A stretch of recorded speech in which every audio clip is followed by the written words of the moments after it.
Hey, fellow Riblets, it's me, Tom from Target Prime Rib, and everything is going pretty well today. Today is another day of chewing the fat, and I'm here with my SBG friend, Ali Ma. How you doing today, Ali? I'm good. How are you? I'm doing good. Um, it says here that we have five people in viewing, but I only see one person. So, Lynn, thank you for coming. Lynn is her channel name is 22 Q Cat. Oh, cute. So it makes me wonder if she has cats. Right. How many And cats? it's not 22, is it, Lynn? I tease my husband because I want one of those Sphinx cats, like they're not really hairless, but they look hairless. You know, And that he's like, no, that's an ugly, ugly cat. And I'm like, no, it's so cute. doesn't Dr. Chafee have that cat? I don't know. Does he? He has some kind of like the hairless cat, so I don't know if it's a Sphinx Hmm. cat or not. And I remember seeing a video of him eating like raw meat, the Hmm. cat. And it was just so weird. Uh, It was just like it's like all of a sudden this cat became a predator, you know? right. Or going back to animal instincts. Well, I have to say, my animals, they were pampered for too long. And sometimes I offer them meat or something, and they're just like, "No, thank you. That's not up to my standards." And I'm like, "You're a dog and this is meat. How are you not just pouncing on this?" I'm like, "My animals That have is actually 0 survival skills." that is so true. So, before we go on, we have a few more people that joined. Um, John Together Strong is his channel name, and you got to know who Booby Goats is. I don't. Oh, okay, well, her name is Erin, and she is a pretty good person. She has 10 kids, believe it or not. Oh, and So how many goats? none, I don't think. I think she Oh, used to have goats, but I don't know. I don't think she does anymore. She's trying to. How many goats did you used to have, Aaron? And then we might know this person, Pam Young from SPG. yay. And you Hey, know exactly Pam. who Pam is. So thank you, Yes. Pam. This is, I think, Pam's first time being here. So something tells me the reason why. Right, right. Moral support. Thanks, Yes. Pam. So, and we have Smoothie here as well. And I'm sure we're going to get more people in. So far, it says it's 14 people in viewing this. So, have you ever been interviewed before by? No, I haven't. This is my first rodeo, so be gentle. I will. If anybody is a good person to start out with, it's probably me because I know what I know, and I'm just on this journey just like you are. We're just two people that's on a journey together. And tuber chat, Kevin. Hello, Kevin. Well, the interesting thing is when somebody asks you, "Hey, what's your story?" You give them what you think is your story, and then later on you're like, "Oh, I didn't even tell them about that. I completely forgot this whole section." Like, it's a big ask when you're like, "Tell us your Well, story." well, you know It's what? like This is how I would look at it. Okay. If you like, I've done the same thing. If you tell your story, right, and then you find out there was things you didn't tell, well, then that gives them an excuse to have you back on because then you could tell that other part at another time. that is true. That is very true. That's what's so great about like replays and stuff like that. If somebody like people come and be like, "Oh, I missed your live, and I'm so sorry," I'll be like, "Well, can you watch the replay? That's fine. Watch the replay and communicate and chat. That's going to help me just as much as, Of course, I'd rather have you be live with me, and Mhm. everything. But I'm grateful for anything I get, or Right. Yeah, I love the option to watch replays and stuff because a lot of times, depending on what time zone you're in and things, it's really hard to yeah, do some things live. But I love to just turn them on as I'm washing dishes or doing chores and catch up. yeah. And sometimes you just like to listen, like it's like you want to chat, and everything like that, but sometimes you just like you just said, like doing dishes, or you might be, sometimes I'll listen while like doing homework, like doing like reading and stuff like that, just kind of like separate it a Mhm. little bit. So, um, so we got a few more people in the chats now. A Mason's here, and I just want to make sure I got everybody, and then we will start why we're here. Might as well rip it like a band-aid, right? Right? And Jump so in. you're a nurse, right?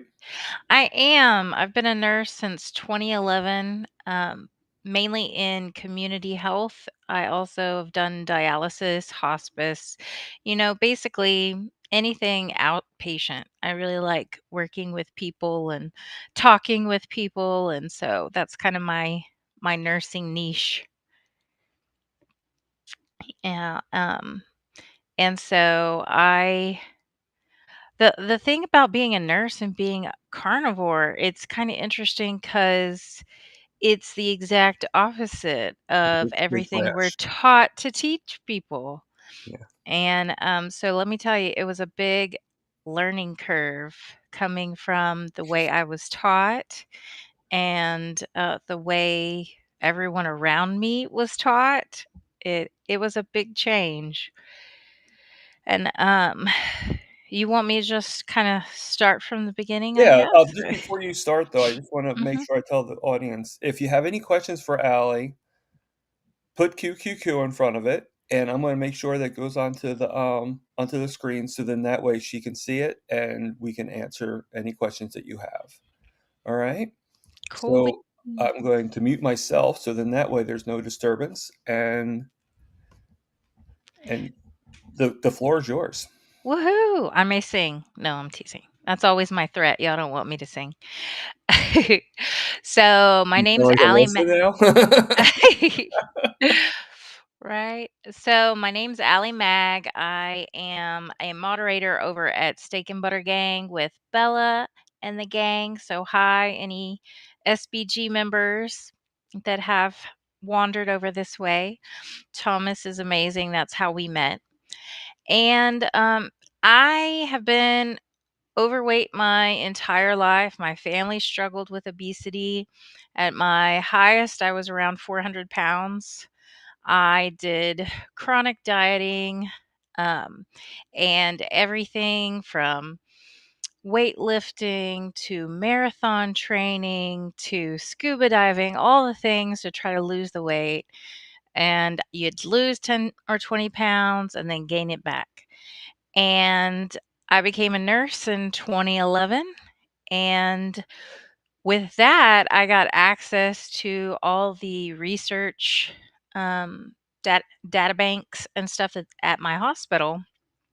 And I noticed, we were telling our patients, hey, count your calories, move more, burn more than you consume, eat the rainbow, all the things, right?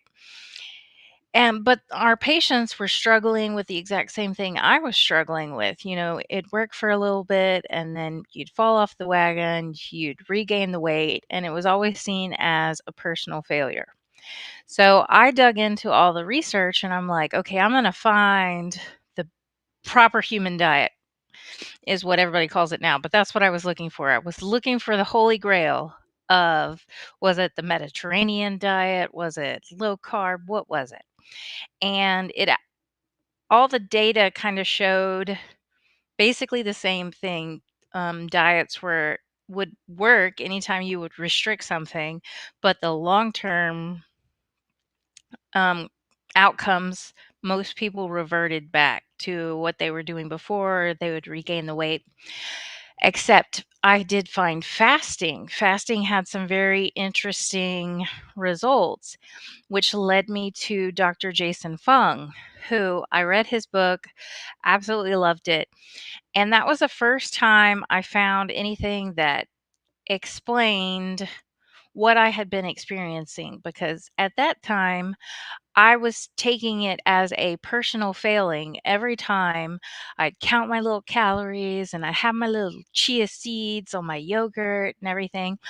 And then I would just absolutely lose it, binge, and then feel guilty like, oh, I needed to be a stronger person. Why couldn't I, just stay on plan?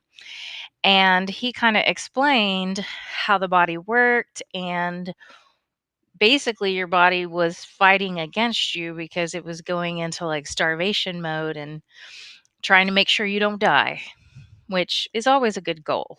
I recommend don't die. And from Dr. Jason Fung's research, that led me to keto, which was kind of mimicking fasting. And one thing about me is I am not a moderator, I am an abstainer. I can't have just a little bit of something usually, as long as if it's something I love, which I always loved the carby sweet things. That was my nemesis. And so doing keto, I would fall off the wagon. I'd be making all those little mug cakes and using all the artificial sweeteners and everything. And it was a struggle. I got married. He was not keto. So I ended up kind of back in the same spot, almost 400 pounds. Pregnant, I had a really difficult pregnancy, had a lot of health issues with that. And after I had my son, I had high blood pressure, was heading towards diabetes, had preeclampsia. I ended up having so much inflammation that I had severe carpal tunnel in both wrists and had to have surgery on both. And so I ended up in a desperate situation where I'm like, okay, I have to get this weight off. My health is going down the drain. And I felt like I had tried all the things. So I went to bariatric surgery. And so I did something called a duodenal switch, which is where they shrink your stomach. They do a sleeve gastrectomy. So your stomach is about the size of a banana. And then they also shortened my small intestines. So I literally would not absorb fat. And of course, I dropped weight with that. I lost about 175 pounds on that. But I continued to have health issues. I continued to have eczema. I would have like full body hives. I then was having problems with low blood sugar, feeling like I was going to pass out. If I got hungry, I would get extremely nauseous. And then I started having food allergies where it seemed like anything I ate, I would throw up or have severe abdominal pain. Went to the doctor, they're like, and I told them, I'm like, I basically can eat chicken and salad. Those are 2 things that I know that I typically don't have a reaction to. And and the doctor was like, "Well, chicken and salad are good for you." I'm like, "Oh, okay, but why is this happening? Like, why am I having all these reactions? This is not normal." So the doctor was not concerned, but they sent me to a food allergy doctor who I might as well have seen a psychic, as helpful as that was, because they did the blood tests and things that I absolutely knew I was allergic to. It said I was not allergic to, and things that gave me no issues, they the test said I was allergic to. But so I just kind of dealt with this for a while until last year in November. I had severe abdominal pain that just got worse and worse. And so I ended up having to go to the ER. And you know it's bad when a nurse is going to the ER because I'm like, look, we will fix it at home. I will put in my own stitches if I have to because I'm not paying that $300 copay to go to the ER. But severe abdominal pain, went to the ER. Turned out I had a bowel obstruction, 2 bowel obstructions, actually, and it was from the rapid weight loss. You have a lining on the inside of your abdominal area, and it instead of it being solid, it became like Swiss cheese, and my intestines had poked through and were being, like, strangulated. So, I had to do, like, an emergency surgery where they actually, like, they couldn't do it laparoscopically, they had to actually open me up, fix the bowel obstructions, but coming out of that surgery, I was so terrified to eat. I was just doing a liquid diet, and that is when I saw one of Bella's videos talking about the healing power of carnivore and how meat is the most nutrient dense and easily digestible thing. And so I knew chicken didn't give me issues. So I was like, okay, let me try this carnivore thing. And so um, carnivore didn't give me any problems. I had zero abdominal pain. The bloating went away. I healed up beautifully. Over the last year, I've lost 30 something pounds without even trying it. My skin, my eczema used to get so bad, like my skin would literally peel off and it would blister like a burn. And I'd have to take steroids any place where you had friction. So, like underneath your arms, like uh, my eyelids, I'll leave it to your imagination. Any place there's friction, my skin would come off. But with carnivore, that completely healed up. I stopped having the hives all over my body. My blood sugars and everything stabilized. I was able to come off my high blood pressure medications. Um, and as long as I stay on carnivore, I don't have any um, abdominal pain, nausea, vomiting. And in this last year, I've learned more than likely I have celiac disease, where if I eat anything with wheat, that's a trigger for me. And who knows what else I'm allergic to, but you know how our health system is.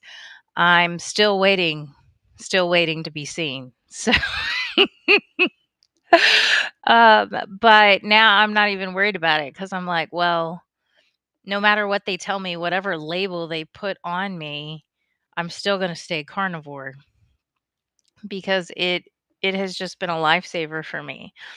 And I I loved it so much. I got really involved in the community, which led me to be a moderator. And so here we are now. That's kind of the Cliff Notes version of how I became a carnivore.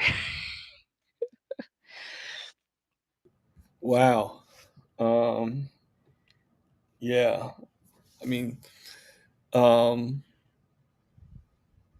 yeah, that's fascinating. Like that's a pretty amazing story with the gas. Like so in a way, you sort of it might not have been the same procedure, but you sort of had the same stomach issues as Lindy. It sounds like you So know. yeah, I have to do gentle priming where basically I have to eat constantly. The problem I have is in addition to not being able to eat large amounts, Mhm. even when I do eat because of the shortened intestines, I don't absorb the fat. So, everybody's like, "Oh, high fat carnivore." I really need to be extremely high fat carnivore and just like constantly graze Okay, because so you need to kind of sounds crazy, but you kind of need to do what's recommended to us, but in a carnivore style. yeah. Of Yeah. like don't have like 2 meals, have 6 meals a day and just have Mhm. small meals, you know? Yes. Yes. And, and yeah, I don't know if I could do that, Well, I so absolutely I give my hat off to you, you know? I would do well, it now, but my hair's a mess, so I well, I absolutely loved priming, and so I primed for the first 7 months. If you guys don't know, priming is like where you're eating 3 plus meals a day. You're not counting calories, you're just eating until you're comfortably stuffed.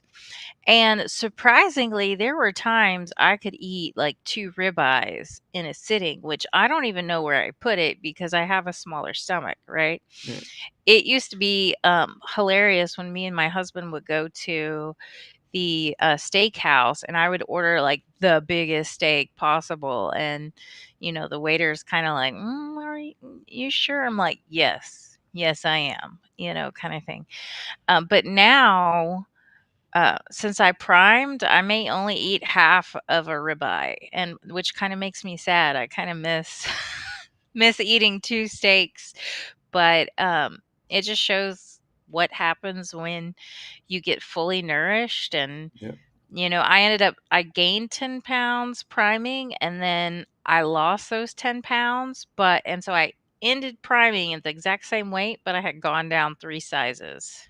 right. So it's crazy how your body knows what it needs and builds muscle. And there's no lions out in the wilderness with a food calculator on their phone trying to be like, should I eat this gazelle today or should I skip it?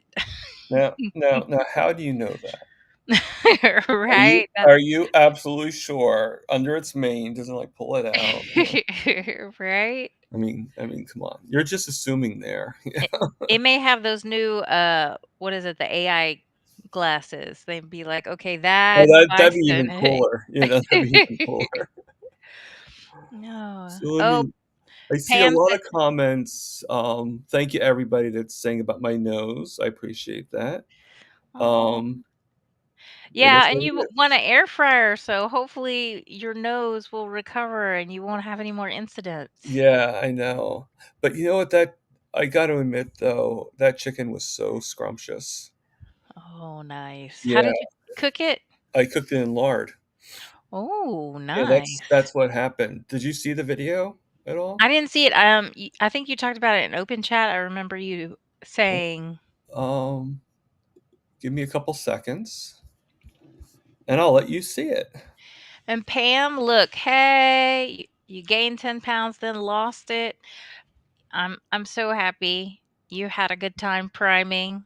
It's hard to trust the process when you're like, I'm going the wrong direction. And so that's why we're like, don't weigh yourself. You're going to scare yourself. I remember one time, we're always saying, don't track your calories.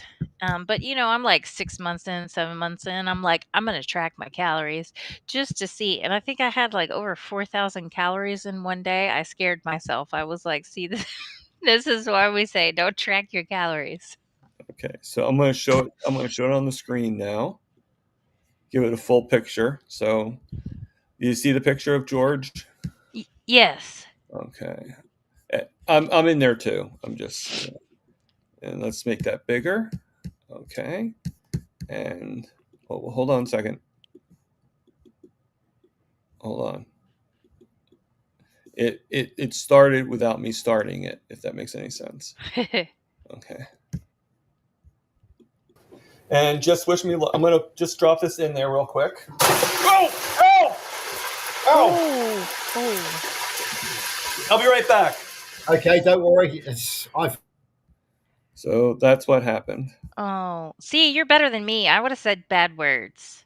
I would have said very bad Actually, words. that was a lot of people were making fun of that. They're like, you are so calm compared to most people. Oh, Like I didn't feel calm, but yeah. you know, I guess I figured since I was on a live, it was improper for me to for me to say anything. Right. So I'm just I like, know. I'll be right back.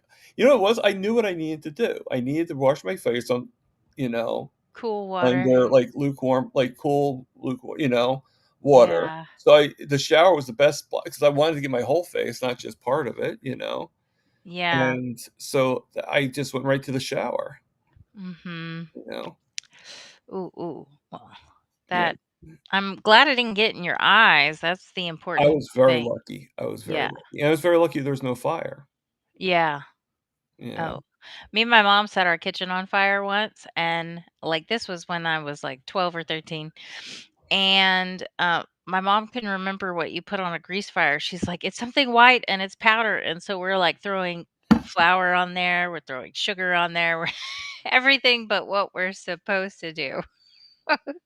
We eventually got it. We ran out of white powders before. It's funny. Yeah, so a lot Uh, of people suggest, one person suggests that my Christmas wish should be a, face shield, oh, yeah. and then, yeah, here's Terry girl, saying "Live on Fire with Thomas." Right.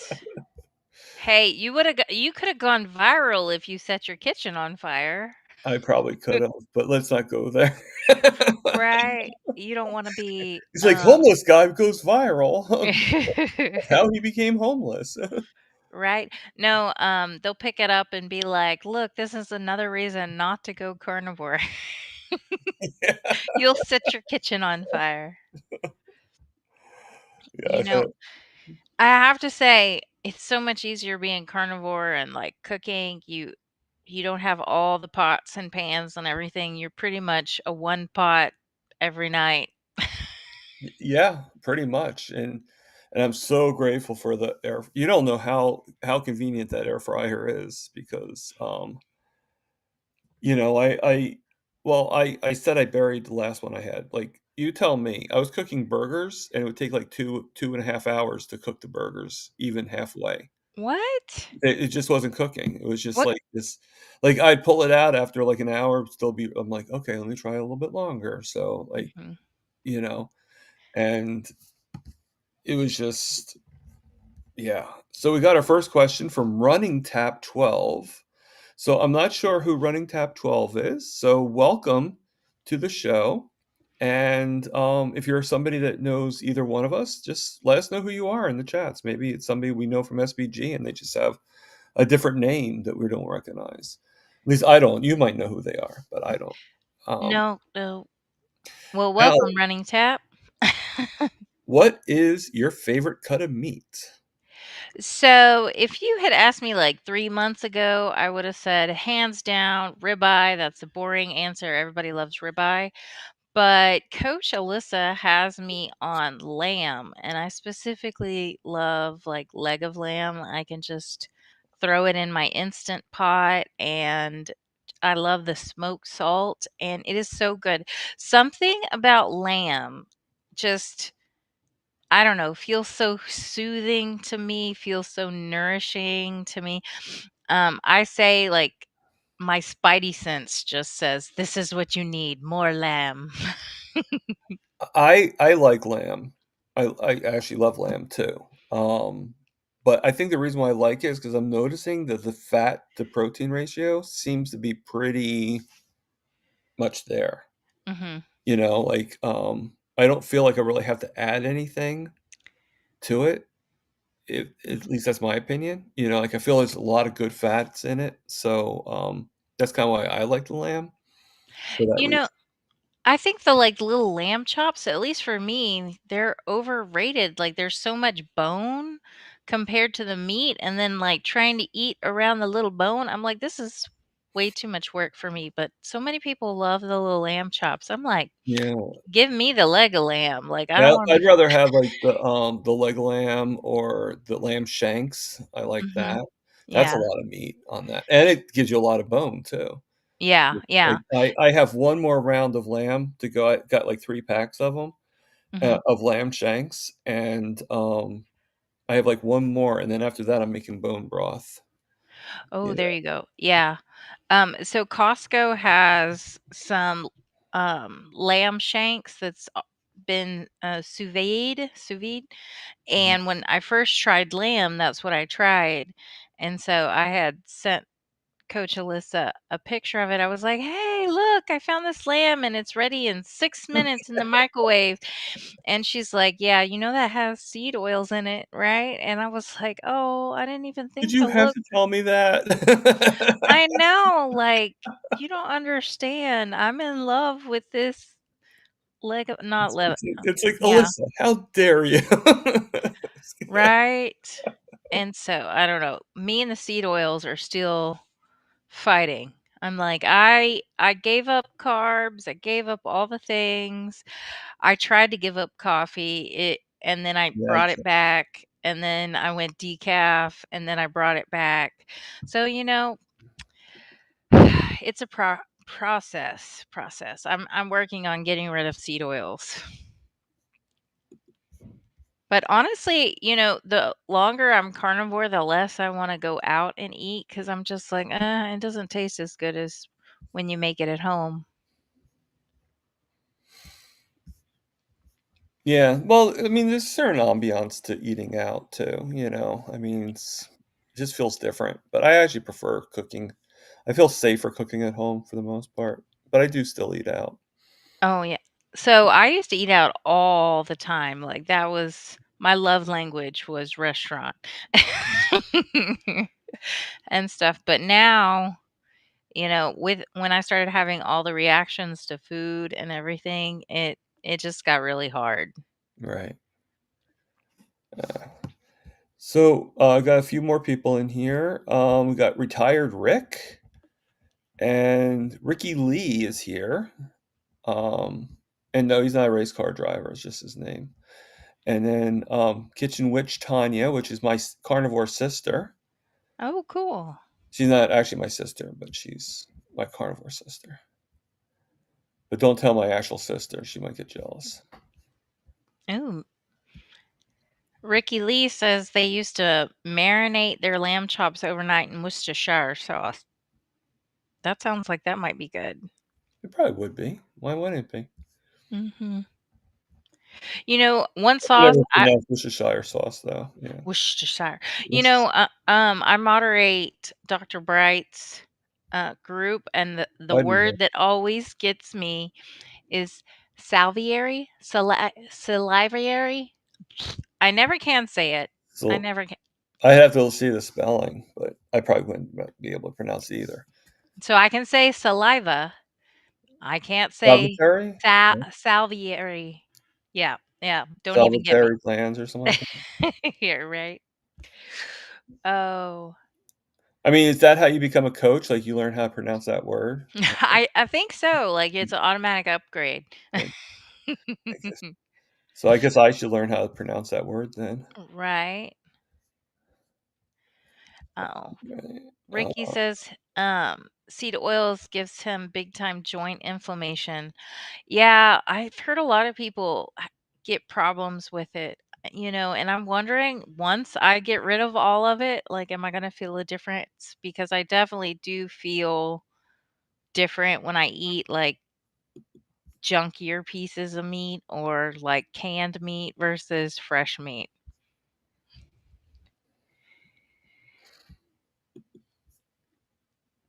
Oh, and I'm just putting different things on here 'cause I'm not finding questions really. oh no, you're good. And Lizzie. Lizzie's telling us that she's here. Do you know Lizzie? I don't. Okay. I do now. Hi, Lizzie. Not the way you said that, it was like, "Hi, long time no see." Right? Oh, too funny. So what about you, Thomas? What's your favorite cut of meat? I know you said you enjoy lamb, but would you say that's your Well, I favorite? mean, my name is Target Prime Rib, Mhm. so that's kidding. I like it all.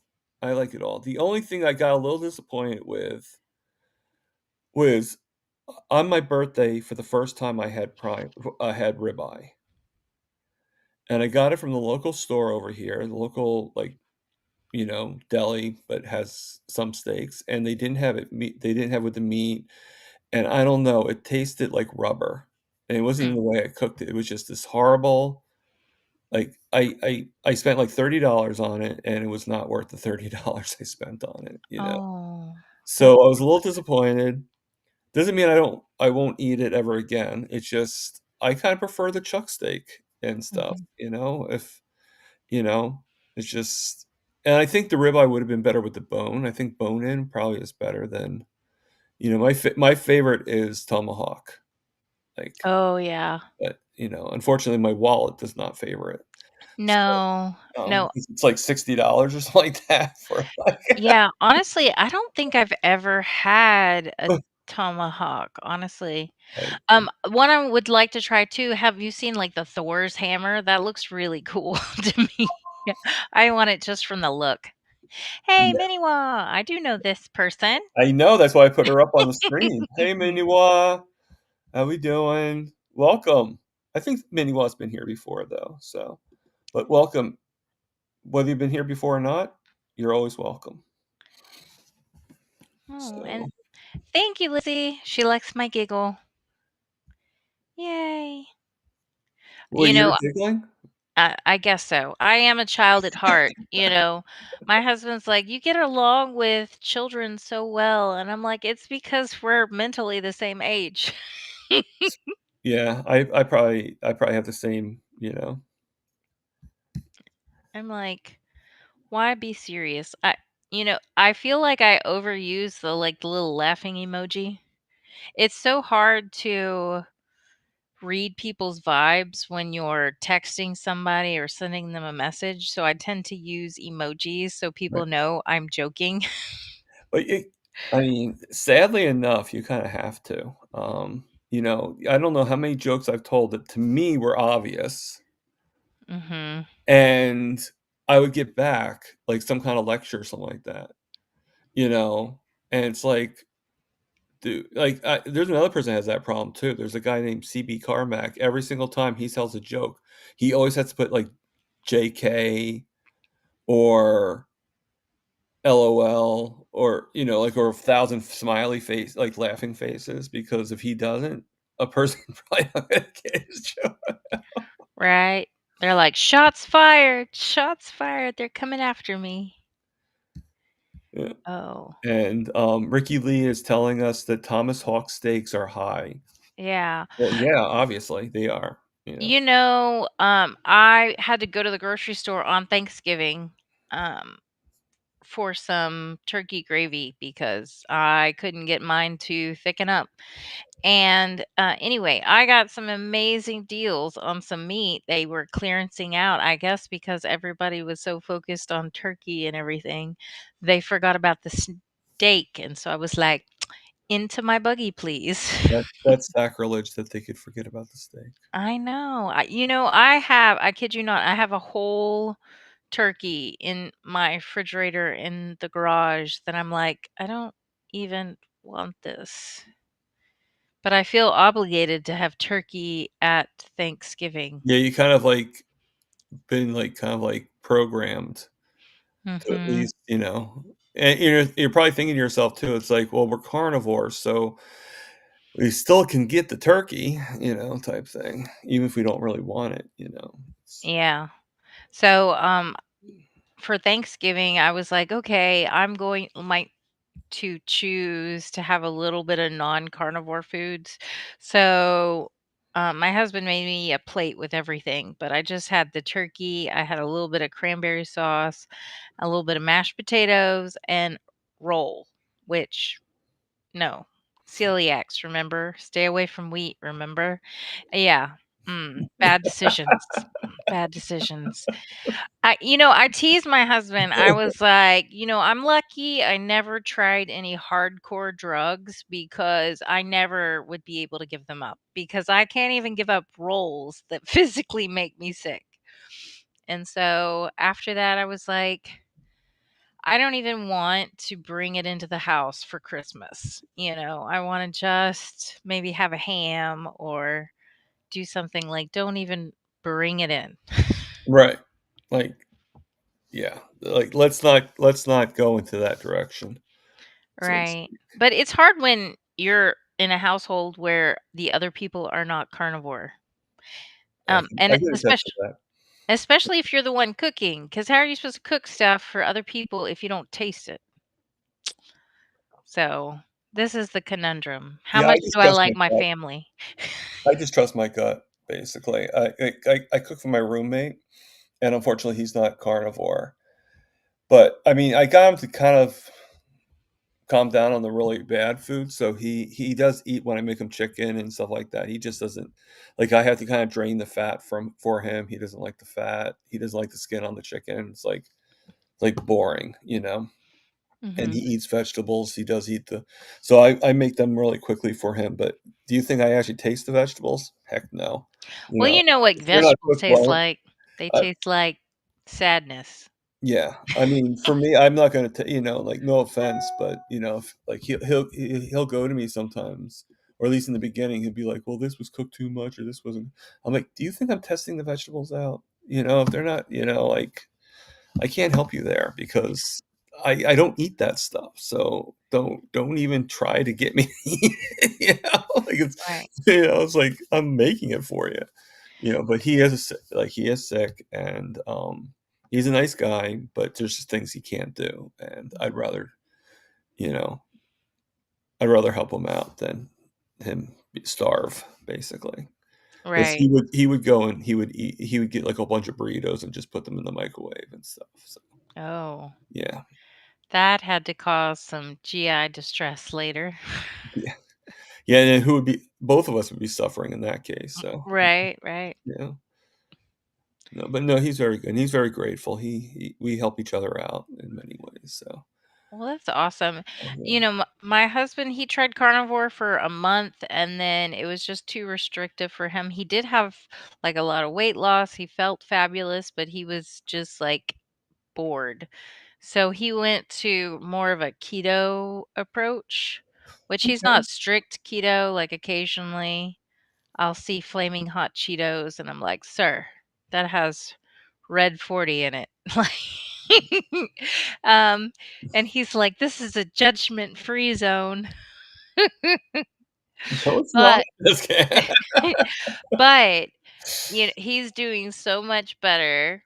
I'm doing so much better compared to this time last year. Yeah. And, the other day I was making some steaks in the air fryer. He's like, "Oh, can you add extra butter on mine?" Whereas even 6 months ago, he would, like, cut off the fat because he didn't like the fat. He'd always been told, "Cut off the fat." And I'm like, "That's the best part." Yeah, it gives a taste, Right?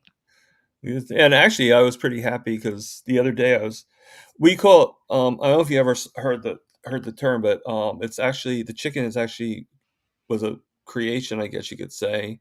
Well, I'm sure somebody else created it way before him, but, from Charger Mopar, Rick. Oh, really? You know who he is or no? Mm-mm, no. Okay. Well, he's called many things. He's called Duck Man. He's the iguana hunter. I You know, wanna be a iguana hunter. he actually catches iguanas and eats them, cooks them and eats Oh, them. Yeah. huh, So he makes this thing. He's actually, yeah, like I check out his channel. He's actually been carnivore for 42 years. really? I'm just sitting here thinking, "Iguana, how does that taste?" Is that like Yeah, gator tail? I I have like no gator idea. I tail. would think it would taste like gator though, would be the closest Mhm. thing. He's not here right now, so, if he comes in, then he can probably tell you in the chats, right? But he's been carnivore for 42 years, Wow. and, and he was actually at Heck Your Health with Bella, and that he's about 6'6", so he's, like, really tall, Wow. and so he's towering over even Dr. Baker, he towers over he's taller than Dr. Baker, and, he makes this thing called heart attack chicken.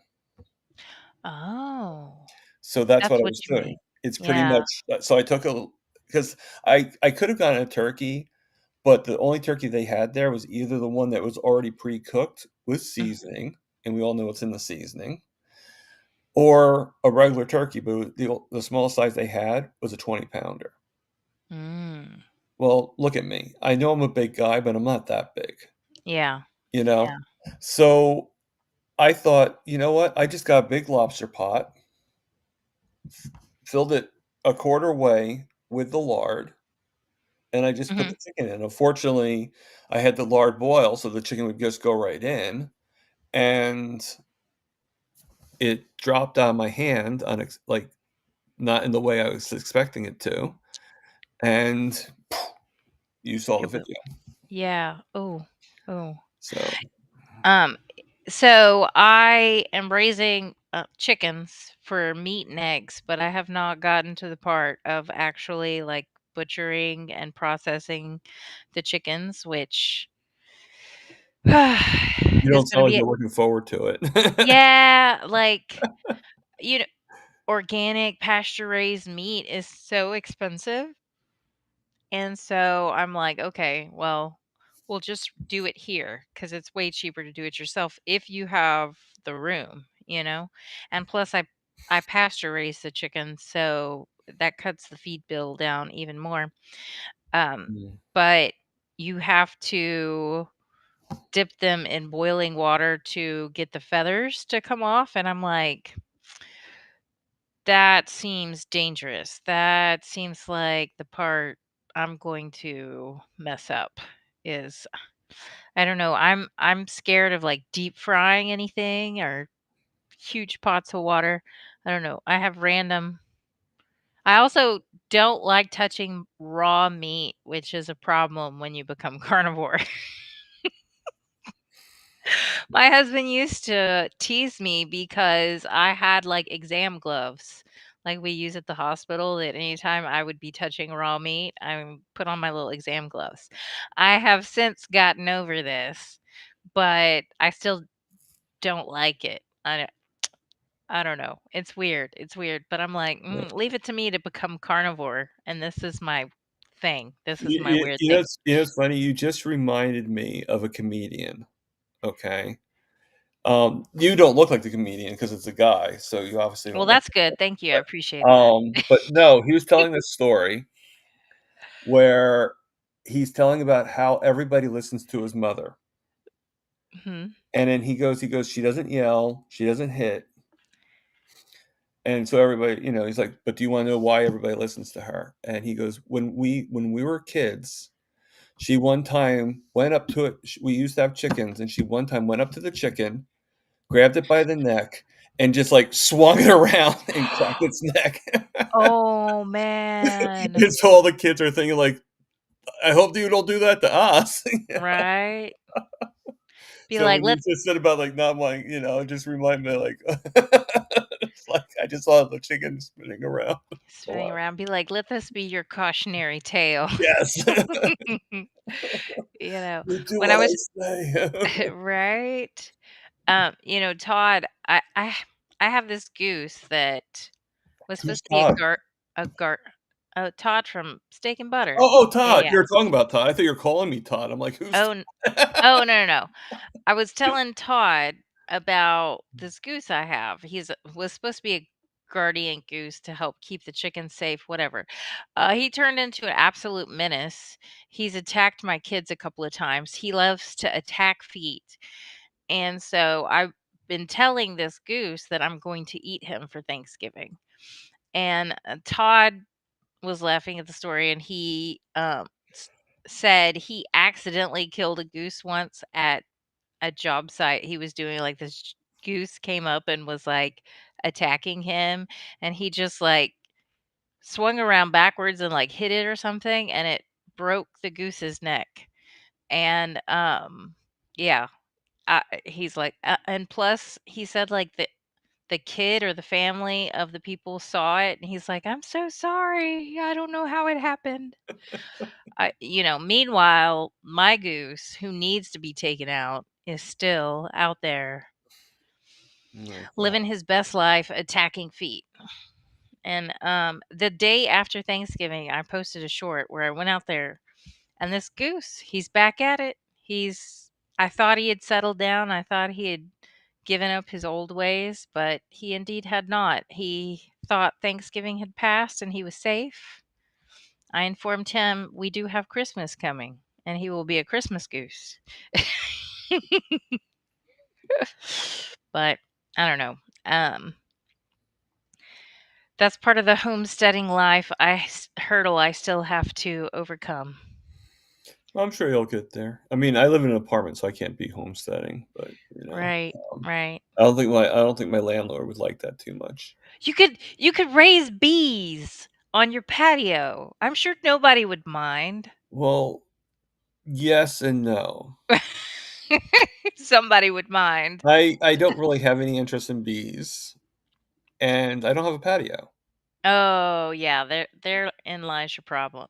Yeah. Yeah, Yeah, yeah, yeah. fun time. I've seen people, like, raising rabbits, but I'm like, "Rabbits are so lean." I feel like they're not even worth the work in raising them for the meat if you need to add all the fat that they don't have. Yeah. My sister used to have a rabbit that bit, Oh, really? like, nastily too. It hissed and bit at you. Oh, that's one see, And that's how I get over the you don't see butchering. that too often in rabbits, but, No. it's like we called her Alexandra. Oh, I don't know if that has anything to do with her name, but, that was her name, like, Alexandra. oh, So, it's like yeah. Mm-mm, like, mm-mm. it's really scary when you see the buck teeth, like Right? No. It reminds me of the children's book, Bunnicula. Have you ever heard of that? No, no.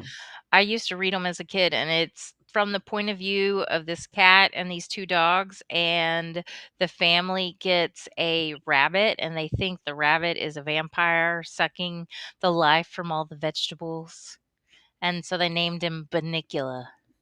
It's kinda cute, but anyway, that's what I think of when you're like, with the teeth.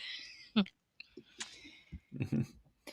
Retire well, this is Charger Mopar, the guy I was just telling you about. So, Rick, we were talking about you.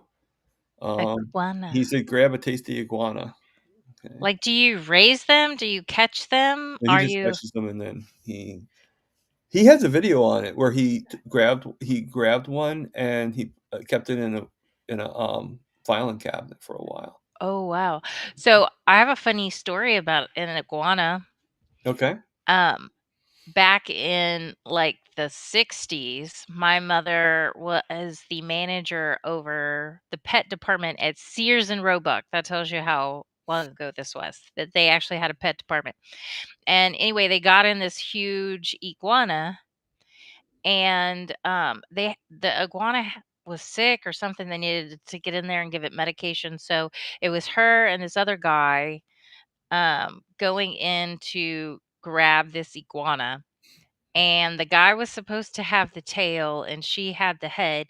Well, the iguana started, like, whipping its tail and hitting them both across the face, and in the kerfuffle, the iguana bit my mom's finger on the thumb and, like, went through her nail, right? And you're thinking, put a little Neosporin on it, not a big deal. Well, apparently in the '60s, they didn't know that much about iguanas, and so they didn't know what kind of diseases and stuff they carried, and so she said they had to call South America, and she ended up having to go to, like, physical therapy with her thumb Oh for my work, and god. she said they would literally have her, like, they had this whole whirlpool of water, and they'd have her sit there with her thumb in the water, and she said she felt like an idiot while these people are, like, the other patients are, like, in major pain with broken legs and everything. She's just sitting here with her thumb in the water. I my question is, what is the water doing for your thumb? Like, Yeah, like, there's that well, Rick can tell us if it helps or not. He said that uh, they do carry, all nasty kinds of bacteria. hmm, So yeah, I don't know what the benefit would be, but yeah. Needless to say, iguanas were not one of her favorite animals. I don't know. It's hard to get cuddly with a lizard or a snake or. I mean, I had an iguana for a short bit, but Mm, died because my grandmother decided that she always wanted to change the thermostat, and I think that's what kinda killed it because it was, like, never the same. It was always, like, either hot it was, like she would either, like, like, they want, like, warmer climates, and I had the heat lamp and everything, but she would, like, uh-huh. unplug the heat lamps and turn on the air conditioning really. Oh. It was like Well, like, welcome to I didn't Alaska. want to so I just kinda, like, learned, like, okay, I'm not gonna get any pets that when she's around, you know? I've had everything. I've had ferrets, Oh, hamsters. I never had a ferret. I've had rabbits, I've had guinea pigs, I've had hamsters. Um, I guess I never had a gerbil, but to me, a hamster and gerbil are not that far apart on the food chain. Honestly, Um, I thought a hamster and a gerbil were kind of the same yeah, thing. that's what I mean, like, I don't see them being that far apart, so, you I know, always wanted a flying squirrel. I thought they were cool, yeah. but There's my mother another was one like, too "No." that's kinda cool that it's I don't know what it's called, but it's like this, like it's this weird thing that does have it has, like, the same kinda thing as a squirrel, but it's a little smaller. It's Hmm. like this, like, little bitty, like, chinchilla type looking thing. Oh, Yeah, very cool. Chinchillas are supposed to be, like, really soft. yeah. Oh, they are. They are. I never had one, but I have touched them. My Eh my my nephew and I had one for a little bit too, but then, I just couldn't take care of it. I just didn't have the money to, so Mhm. but, my nephew had a, bearded dragon, Oh, and cool. it lasted I think it finally passed away, but he had it for, like, 15 years.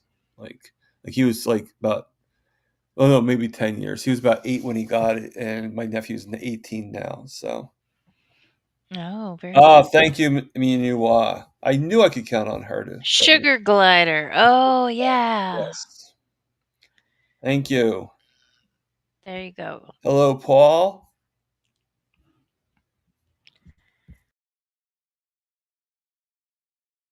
Paul's an I met him on, Carnivore Talk, which Oh, is yeah? another carnivore channel, yeah, and Very cool. I got the email that you, put in for to be on my channel. I just have to see what date it is, but I'm looking forward to that, Paul. Fun time. So, are you going to Montana for the meetup in July? Probably not because I'm very limited on funds, and I've sort of committed to I don't know if I can do more than 1 at a time a Mhm. year. So, I've already committed to Hack Your Health. Oh, yeah. So, if I do go to another one, it's probably gonna be Syracuse because that's closer to me. Oh, really? What's going on in Syracuse? There's gonna be there's a meetup in Syracuse, Oh, okay. supposedly. Um, Mm. haven't really gotten the full details yet for it, so, um, but yeah, since I live in New Jersey, Syracuse is probably closer since that's New York, and it's only like, it's probably still like a few hours away, but I think Mhm. it's closer than, it's like I can just take the Amtrak basically and go to it. I like New York. I've been there one time. It's very different. Oh yeah, Very different. Like that's a very nice way of saying it. yeah, I'm New York here in City. the Dallas area, so Okay. everything's all spread out and there everything's so packed together. The thing that was crazy to me is like there's no grass. There's no like when you're in New York, New York. Well, Um it's probably grass is just 1 foot by 1 foot. right. No, Um well, I mean, if you go to Central Park, there's grass. yeah. Yeah, we did go to Central Park. We went with a class trip. So, but it was good. It was Did good. you see the Central Park Zoo or no? No, it was a choir trip. Um we saw United Nations and we went to Annie Get Your Gun, the musical. And I can't remember what all else we went to. It was like 3 days, 4 days.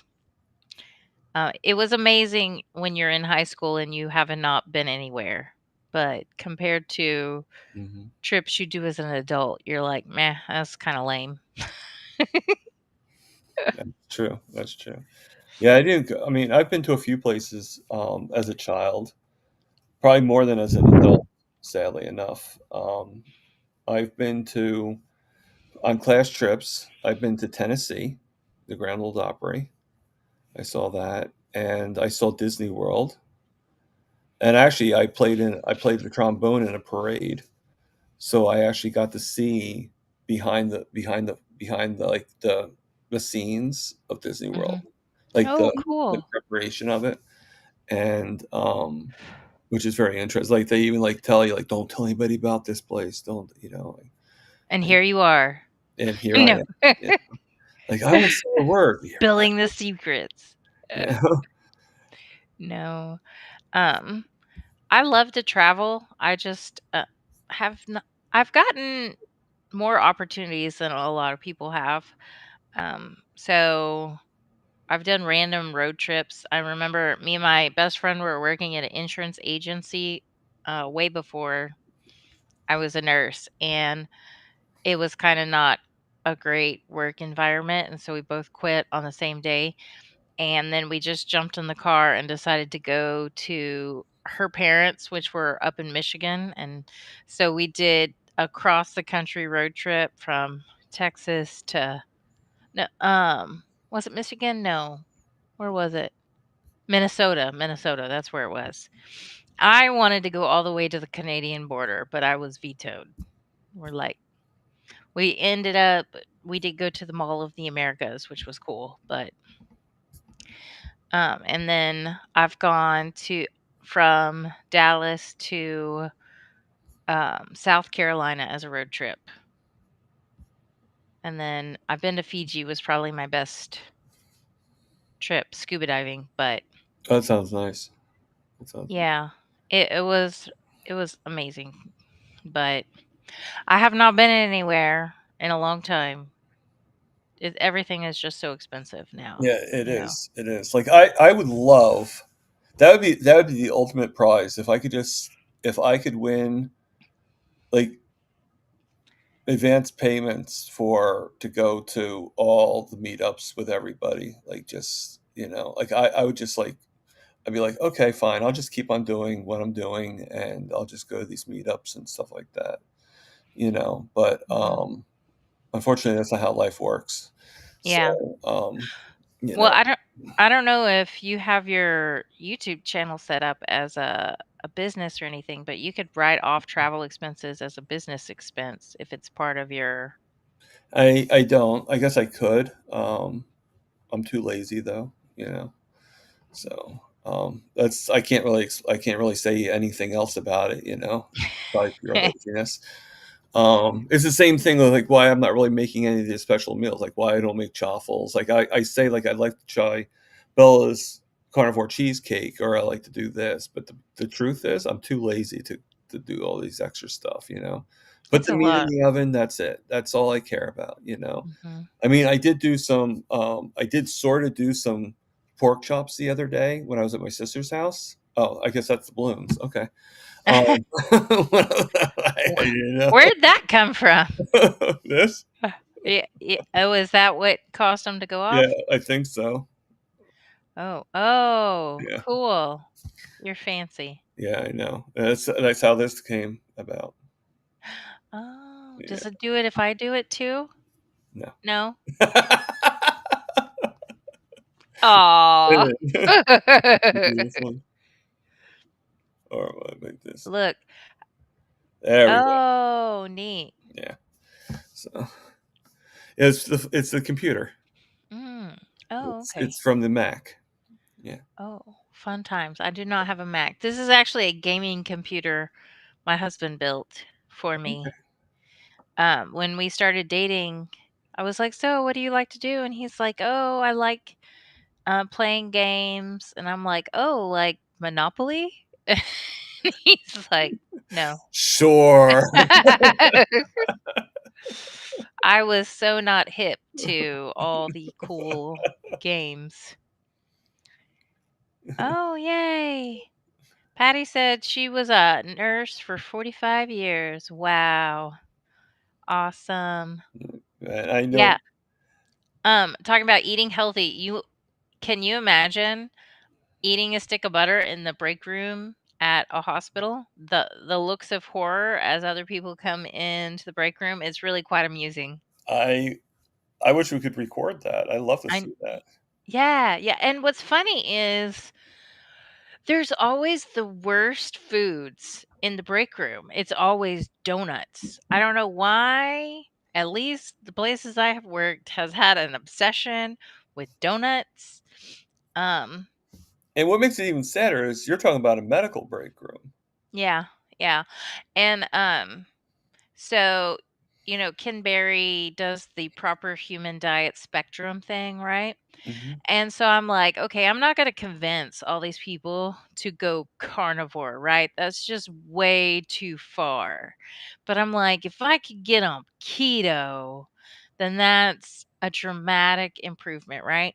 So, I was giving like handouts of the proper human diet and stuff, and I would put them in like the doctor's boxes, and I would set them next to the free donuts in the break room and stuff, but I had to do it on the down low because I figured they probably wouldn't like that, and I'd probably get in trouble for handing out information like that.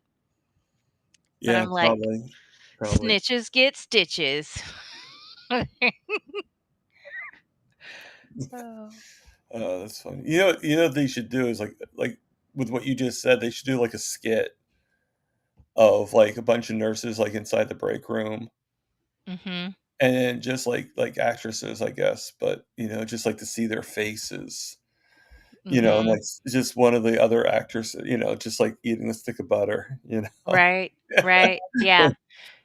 Um, 'Cause, the immediate question I would get anytime somebody would see me is like, "Is that butter?"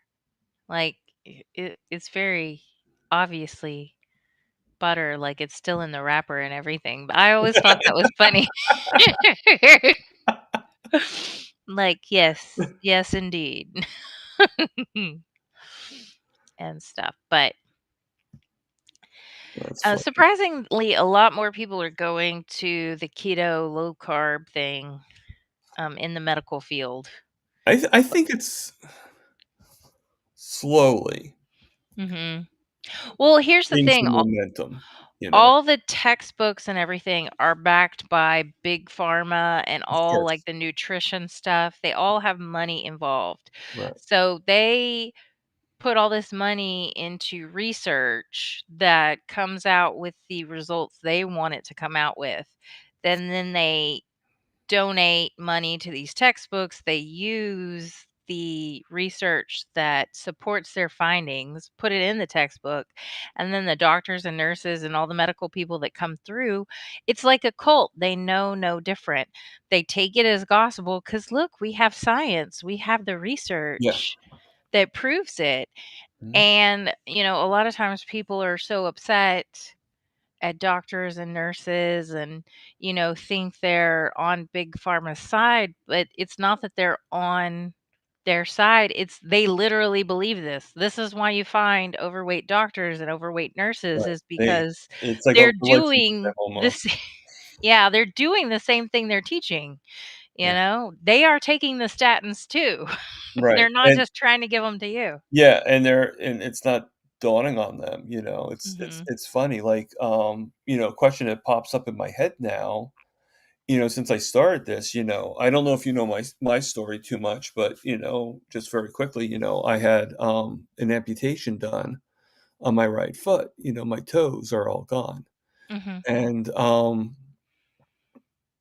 like, and for the longest time, it was an open wound, which is why I think I ended up with an infection that ended up making me paralyzed for a few months, and the thing is they were trying to, like, have me get statins. They're like, "Oh, you're gonna need a statin because you're diabetic," and all that stuff, and statins gets rid of cholesterol, Mhm. and you find out that your body is healing because of cholesterol.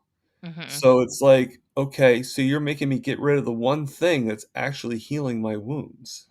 Right. It's actually doing the work," and that just doesn't make sense to me, it's just it's an enigma Mhm. in itself. So, because I used to work at the foot and wound clinic, the diabetic foot and wound clinic, Oh, so I'm we would sorry. get yeah, it was sad, sad situation for a lot of people. So you know what my life was like then. Yeah, yeah, and, like, what is especially sad is when, sorry, my husband was trying to call me. Um, what's especially sad is when someone is diabetic and they're not getting good circulation to their toes. They'll come in and they'll amputate the toes, and then they're hoping you heal, but then the circulation isn't good enough to heal that, and so then they'll be like, the whole foot will get amputated, and slowly it'll go up and up, and it's so sad, it really is. Um, but in their mind, the statins are going to prevent buildup in your arteries that is also going to reduce blood flow to your foot. So that is their rationale, and that's why they're thinking this is a good idea. But we know you need cholesterol. Everything in your body needs fat to function Yeah, properly, all your hormones and everything. yeah. Yeah, if I didn't go carnivore, I think I definitely would have lost, more than just the toes, you know? I consider myself pretty lucky. Um, Yeah. I kinda think I went through my journey because to make me for me to be here. Mhm. I think every one of us went through what we went through to end up here, end up where we're Yeah. now, you know? Yeah. It's a testimony, right? And so many people like lose feeling and stuff in their feet. Like I did like I say, foot wound clinic. I also did burn clinic where people just simply couldn't feel the temperature of their bath water or their foot soak, and they would burn their feet to Yep, the point they had to go to the burn clinic, but they had no feeling. yeah. Or they I would mean, walk I and was lucky enough not to burn my feet, but, yeah. that's I good. mean, one of the well, when it comes to when you have amputations and I had problems with both feet, not just the one. Mhm. But when you have problems with your feet and you're like, one of the main rules is you can't take a shower because you can't put your feet into the shower. In water. So, that was probably the worst part for me for about almost 3 years. I wasn't able to shower. I had Oh. to use, like, sponge baths and stuff like that. I mean, I'm not this disgusting person but, Mhm. I do take them at least once a year, but,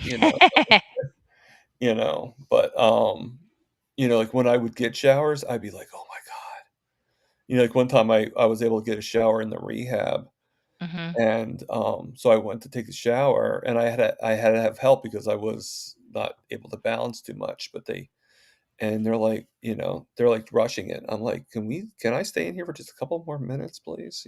Right. It's been a year and a half since I've had one of these Did things. they get you one of, like, the little shower chairs and you just stick your foot out? Like No, they had me standing. That's why they had Oh, to help okay. me 'cause they there was a shower chair there, but for some reason, they were like, "Oh, you can just stand here, it'll be a lot easier." I'm like, Mm, "Okay." But mm. that was, like, when I was starting to be able to get up because I was actually what happened to me was I actually ended up getting a MRSA infection right in my spine. Oh, no, that's not good. Yeah, and, I ended up being pretty much paralyzed for about 3 and it's like about 3 to 4 months. I was like, when Oh. I mean paralyzed, I mean, like, people had to pull me up in order for me to eat. Oh my I was, like, laying goodness. down, like, I couldn't even sit this would have been, like, totally intolerable, me sitting in Mhm. this chair, it was very bad. So did you go carnivore before, getting rid of MRSA or after? I was sort of on and off carnivore. Mhm. I don't consider myself fully carnivore until I Mhm. join communities because I think the community is what keeps your mind in there. Because like, Yeah. there's a part of me that, like, I saw a video with a woman, Sarah Hallberg, Mhm. a TED Talk where she was saying about fats lowering blood sugar and, so that's all I needed to know, this is the Mhm. only thing. So carnivore made sense to me, but I go Mhm. back and forth like, "Oh, well, my sister's not gonna like, my family's not gonna really accept it, so when I'm ever with them, it's easier just to go to the bad diet." If I was really depressed, I might go get a cupcake or something like that, but it'd be like for like 3 weeks, I'd be like on carnivore and then there'd be something that would happen. And rehabs, obviously. The only time in rehab that I was able to go carnivore was the last time. And Mhm. it's sort of a funny story. It was my last operation I had to have to finally close up my heel. And 'cause I had like some of my heel bone removed on my left foot. Mhm. So, which was my last operation. So I ended up having to go into rehab. And I went to the doctor and I said, "Doctor, okay, I'm not trying to be mean, I'm not trying to be difficult, okay? But I do not wanna be on a diabetic diet, It's alright? all carbs. You are I don't believe in it, I don't believe in your diet, I'm Mhm, sorry if you do, okay? But you're not here to treat my diabetes, you're here to treat my foot.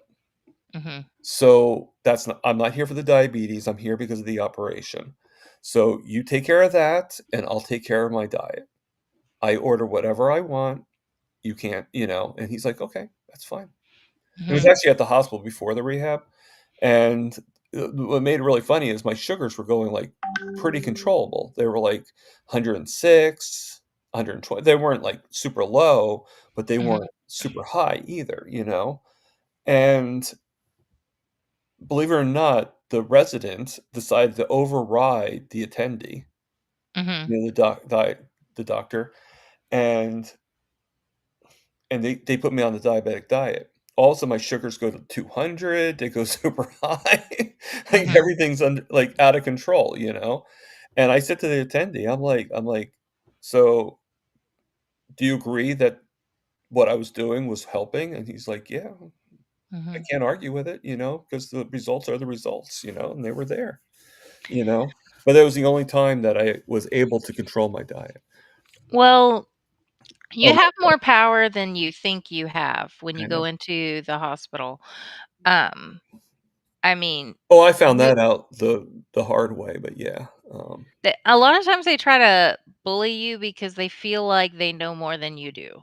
right, But if you look them in the eyeball and be like, "Look, I'm not eating this. This is not okay.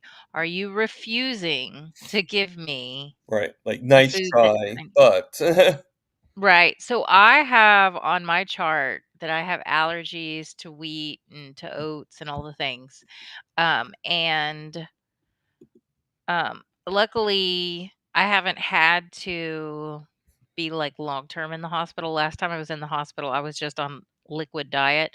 Mm, So my husband just brought me herbs and stuff that I could put in their bone broth or chicken broth. It's honestly, it's probably not even real broth. It's probably that powder stuff they just add water to. But, desperate times because all the food had so much carbs and everything in it. I was scared to eat any of it. So I just lived on broth until I came home. so, retired Rick is asking me if I'm a type 1 diabetic. No, Rick, as far as I know, I'm a type 2 diabetic. I Hmm. only say that because there are a couple people that are thinking because I've been having, like, high blood sugars even though I'm lowering, like, with my insulin and stuff like that, and things are so I got a few people with some opinions, so I'm getting a C-peptide test, and I'll be showing it to Doctor Phil. So we'll see what's happening, but, I don't think I'm type 1. I know there's some people that do convert from type 2 to type 1, I don't think that's me, but, um, only time will tell, you know? Um, I mean, I don't know what it means, what that would mean for me, but we'll Well, if you became type 1, it'd be like, a matter of fact, they even have a name for type 1.5 or something like that. oh, Is yeah. interesting. Yeah, it's where a type 2 converts into a Converts. type 1. So yeah, Like, they pretty much destroy their pancreas, as they were going through the because process. I'm assuming you're on some kind of insulin now. I am. You were assuming right, so, you don't have to worry about that. Yeah, technically, I'm on short acting, and I'm on long acting insulin. Okay. So, and we've cut it down quite a bit, thanks to Doctor Phil and thanks to well, other people too, but Doctor Phil I'll give credit to since you know Doctor Phil. Mhm. Um, He's awesome. he is, and I can't really talk too much about what we're doing, but, you Yeah. know I'm sure you know all about it somewhat, Yeah, Yeah, it's called Paul's actually I think Paul might have it or something like that, but it's called LATA. It's a form of diabetes, so hmm, interesting. Yeah, do you do the continuous glucose monitor? I did. Okay, there's a long story on that one. So I was ready to get my refills, Mhm, and the company that was doing the continuous glucose monitor was, like, refusing to, um to send them to me because they weren't getting the script from the doctor, from the original doctor that sent them the script, okay? Now, why Mhm. they have to get a new script every time, I don't know, but what made it really bad was I told them 100 times, 1,000 times if you want, that it's a teaching hospital. So, like, I go to a clinic because of my disability and everything, and Mhm. it's a teaching hospital, so it's never the same doctor. If Mhm. I'm lucky if I'm lucky to get the same doctor twice, it's only because they probably were, like, starting, like, it was probably, like, the timing, so to speak. Yeah. But most of the time, it's a different doctor every time. So, that one doctor that filled out that script is probably not there anymore, and it was confirmed that that doctor isn't there anymore. They moved on. They moved to better pastures, so to speak. And, but this company just did not get that. They're like, "Oh, we need the same doctor." Like, a different doctor would send the script, "Oh, this is not good because it's not the same doctor." You Okay. know? So they Yeah. were, like, kind of giving me a hard time. So finally, I got a hold and I guess somebody smart at the clinic, or smarter than everybody else, I'm not saying they're not smart, but, was like, "Well, how about going to this how about going to the, pharmacy that you're right by instead of having it mailed, like, shipped to you?" And I'm like, "Well, if you can do that, I'm sure they'd be a lot better." So, I am getting it back. I'm actually getting it tomorrow after, like, 3 weeks of not having it, you know, and but until then, I was, like, finger sticking myself. Mm.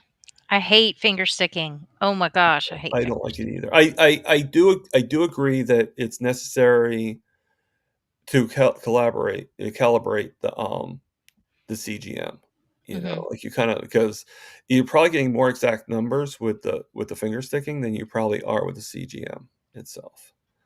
But, so I think it's good to calibrate it, but, that's the only time I really like to be stuck. Like, right now, I'm sticking myself well, Doctor Phil's having me stick myself about 3 times a day, but sometimes between you and me, and if he watches this, I do a little bit more than that sometimes. Like, I might do, like, a couple extra ones, Mhm. but Yeah. Well, I remember at least back when I was doing primary care and stuff, mhm, insurance would only approve you to check your blood sugar so many times based on whether you were insulin dependent or you were not. It was crazy. It's like, wouldn't you be glad this person is taking an interest in their health and they're checking their blood sugar a little more often? But they're like, oh no, they're only on metformin. They only yep, need to check it so often, or they shouldn't be checking it because they're not on insulin. and It- I'm assuming here I am assuming now, I am assuming that they probably wouldn't have if I wasn't on insulin because they don't know that I'm lowering my insulin. They have no idea because, Mhm. I'm kinda doing that on my own accord, because I don't see them until January. So and that's only the primary doctor. I don't see the endocrinologist until April. So, yeah, yeah, Meanie was endocrinologist is a vegetarian. That's a She's not sign. sure how she feels about me doing carnivore. I Well, know how she feels about you doing carnivore. she doesn't like it, yeah. Yeah. But you know what, Meanie what? It's your body. It's Mhm. I mean, no one has a right to tell you what to do, even your doctor.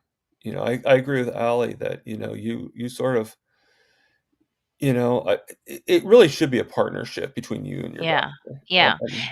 And whatever you have going on, you have to read about it. You have to do your own research. Don't just take what the doctor says as gospel, but also don't take us random people on the internet as gospel either. Right. Like, You gotta do your own you thought gotta, process. yeah, and do your own like little mini experiments. Like, hey, when I go all carnivore, if I eat meat all today, what does that do to my blood sugar? Does it make it better? Does it make it worse? Like, that's one reason I really like Jenny Middich. Yep. She does a lot of in one experiments. I actually just got her book. I'm super excited. Oh, Oh, really? yeah. Um, I love her stuff because I am a nerd and I love all the little experiments and all the data she does. She's makes me want to get a glucose monitor, a continuous glucose monitor, but of course I'd have to buy it. Nobody insurance is not going to want to pay for me to run experiments on myself. So, um, this is interesting, and I have a little bit of a backstory with this. So metformin, Retire Rick says metformin is a bad drug, hurts your body eventually. Okay, so this this is not fact. Okay, this is just fear, I guess you can say. But I did some research, and when I was getting neuropathy and I was losing my toes, I did some research and I was taking metformin. And I read that metformin actually lowers your B12, your B vitamin intake, and that your B12 is pretty much for the nerves, is what I was reading. Okay. Now, Mhm. whether that's right or not, I don't know. Again, I'm not a doctor. Disclaimer, I'm not a doctor, people. Okay. Or a nurse or anything like that. I just know what I know. I Hey, know I'm off the clock. I'm off the clock. and I'm not asking you. So No.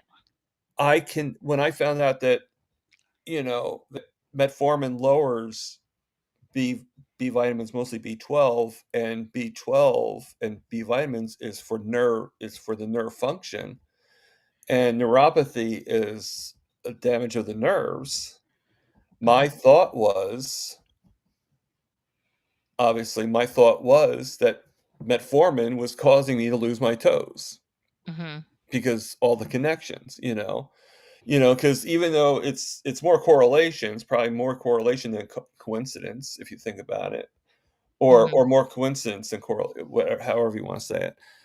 But I just have a fear of metformin. Like they'll like try to get me on metformin. Even some carnivore doctors are like, "Well, it's better than doing."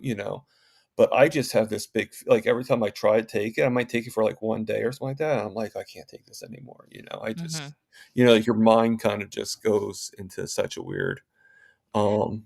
such a weird thing. So I just got a comment on one of my videos from Amber from SPG. Oh, cool. She said, "Ouch." Oh, Can we guess which video she was watching? right? I have a guess. I have a guess. Yeah, that thing's. I have a couple of shorts too with it. I have one with me just repeating it, Mhm. and I put in the song "Splish Splash," Oh, wow. you know, and then I put another one where I'm sitting at a bench, and I kind of say that I'm like, and I play Rudolph the Red-Nosed Reindeer that I'm applying for the part for Santa Claus's Rudolph the reindeer. So, Oh. Hey, Paul says there is a over-the-counter CGM at Walmart. I may have to check that out. I I, thought you had to have a prescription for it, but I guess not. Very cool. yeah. So, well, needless to say, I'm not taking metformin. With all these drugs, I think there are times people need to take them and there are times people shouldn't take them. The crazy thing is how many drugs, when you actually look and read into the mechanism of action, they'll say mechanism of action is unknown. Basically, they don't know why this medicine does what it does. A lot of times they just stumble into it. Like Viagra was originally a blood pressure medication, but when they were doing the trials for the blood pressure, um, people started reporting some other side effects. And so they switched gears and they changed it to erectile dysfunction medication. So like medications, it's amazing to me how many medicines we don't exactly know why they work or how they work, but yet they're considered safe. Yeah. Um, so me and you just put out Dexcom came out with the Stello. It is for people who want to track but are not on insulin. Interesting. So that's actually pretty cool. That is cool. I mean, but to tell you the truth, I don't think the issue of, I think it's just the insurance giving a hard time, basically, of like, okay, you have to be on insulin in order, because it's probably just their way of guaranteeing that you're taking the insulin. It's like kind of like a, like, we'll take our, we'll give you a CGM as long as you're on insulin. W it's so sad how much insurance is practicing medication, because we have doctors who will say, "This person needs to be on this medication," and then insurance will be like, "No, we're not paying for that." They're gonna have to pay $2,000 Right. a month. It's like, Yeah, like they have control of our, mhm, again, of our bodies and of, and I mean, I remember going back to statins, like some doctors are very pressurable, mhm, and I had one doctor and I didn't take the statin, but I did, I should correct that. I didn't internally take it. Okay. mhm. But I did take the script and I did get the statin. I Mhm. just did it to shut him up. Um, Yeah. because it gets to that point, because for whatever reason, but this doctor didn't feel like a doctor to me. He felt more like one of those salesmen at the mall, those kiosk salesmen that are trying to sell you lotions for Christmas. Mhm. The ones that like have to push you and push you and push you until until you like scrape out the dust out of your pocketbook and you're just Mhm. like, okay, this is what I have. Well, they get rated depending on where they work. For Hmm. instance, I used to work at a major, county hospital, and when you come in and we pull up your chart, we would get notifications on, like, if you're behind on your vaccines, if you're behind on screenings, and so I, as a nurse, was rated on what percentage of our patients were up to date on all those things, because it was basically seen as you're not providing good care if everyone hasn't had their flu shot, everyone hasn't had their mammogram, whatever it is. Right. And the doctors get that as well. So on their scorecards, for every person that has high cholesterol, they'll get a score on what percentage is on statins, what percentage, has done XYZ. Yeah. And their bonuses and everything can be affected by those scores. And it's not necessarily like, oh, they're evil and they're just about the paycheck, they're trying to get you. It's like the whole system is set up to put you on a statin, to make sure you're taking your vaccines, to Right. make sure you're doing all these things, because that is the standard of care. And if something were to happen to you and he had not tried to put you on statins, then potentially he could be seen as liable, as in he was not taking proper care of you. Right. That he So, didn't do his job or right. whatever. I mean, but there are loopholes against that, correct? I mean, like if, like, aren't you supposed to, correct me if I'm wrong, but like, okay, say a patient says, I don't want statins, I don't believe in statins. Mhm. Please do not offer them to me. Isn't the doctor supposed to put in the notes that the patient does not want to do the statins? Yes. So, we'll have in there, offered XYZ medication, patient declined, and then the doctor and nurse will say educated on the health risk associated with not doing XYZ, Hmm. up to and including death, just to cover yourself. Yeah. Um, but uh, what was it? There was something I was going to say, and I completely Oh, you're fine. lost my train of thought, but it was something along those lines. It'll come back to me hopefully. But I had $1 for every time that happened to me. I know, right? I'm like, my brain is like squirrel. I'd have $5. Yeah, But no, I mean, like, no, I get that they have to, with the guidelines and everything like that. But with this particular doctor, he was like, he literally for 20 minutes was pushing me and pushing me and pushing me. I finally Mhm, just had to say to him, like, write the script. You mhm, convinced me. I'll And the only reason I had to buy them was because he called in the pharmacy. He called it in himself, Mhm. so they already knew, and they're obviously going to go for the, oh, you need the statins, like, Well, even if they send it to the pharmacy, you don't have to pick it up. no, but I After so did. many I days, they'll bought put it, it back. and it was like $5, so I was like, you know what, Oh. this is worth the $5 for me to take and just throw it out, so that's all I did. I just got. But, isn't that a shame? Because then when you go back, he's gonna look at your lab results and be like, Oh, "Oh, no, we need now to they know up I the don't. dose." I told them the truth, like, the following time.